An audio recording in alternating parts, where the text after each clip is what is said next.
Sir, ಈಗ ಅಂದರೆ ನೀವು ಸಾಕಷ್ಟು ಪ್ರತಿಭೆಗಳನ್ನು ನೋಡಿರ್ತೀರ, ಪ್ರತಿಭಾವಂತರನ್ನು ನೋಡಿರ್ತೀರಿ. ಹೇಳಿದ ಹಾಗೆ ರಕ್ಷಿತಾ ಮೇಡಮ್ ಒಂದು ಮಾತು ಹೇಳ್ತಿದ್ರಂತೆ, ನೀವು ಕೂಡ ಹೇಳ್ತಾ ಇದ್ರಂತೆ, ಇನ್ನು ಮುಗ್ಧತೆನ ಹಿಂಗೆ ಇರಲಿ, ಸೊ ಅಂದರೆ ಇದನ್ನ ಎಲ್ಲೂ ಬೆರೆಸಿ ಕಳ್ಕೋಬೇಡಿ ಅನ್ನುವಂಥದ್ದು ಸರ್. ಅಂಥದ್ದು ಅಪರೂಪದ ಸಂದರ್ಭಗಳು ನಿಮಗೆ ಈಗ ಹೆಂಗೆ ನೆನಪಾಗುತ್ತೆ? ಅವನು ವೇದಿಕೆಗೆ ಬಂದರೆ ಆವರಿಸ್ಕೊಂಡ್ರು ಅಕ್ಕಪಕ್ಕದ ಕಲಾವಿದರ ಜೊತೆಗೆ ಆ ಕಥೆನ ಅರ್ಥ ಮಾಡ್ಕೊಳ್ಳೋ ರೀತಿ, ಪಾತ್ರನ ಮಾಡೋ ರೀತಿ, ತುಂಬ ಬದುಕು ಗೊತ್ತಿದ್ರೆ ಮಾತ್ರ, ನೋವು ಗೊತ್ತಿದ್ರೆ ಮಾತ್ರ ನಗ್ಸೋದಕ್ಕೆ ಸಾಧ್ಯ.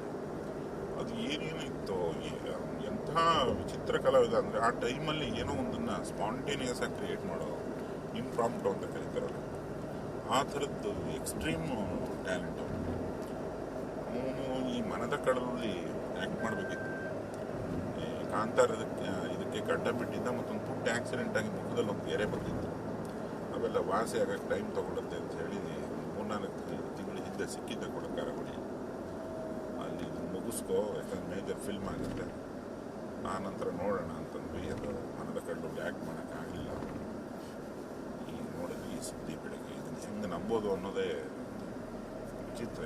ಪ್ರಕೃತಿ ಮುಂದೆ ನಾವೆಲ್ಲ ತೀರಾ ಚಿಕ್ಕದು, ನಂಬಲೇಬೇಕು.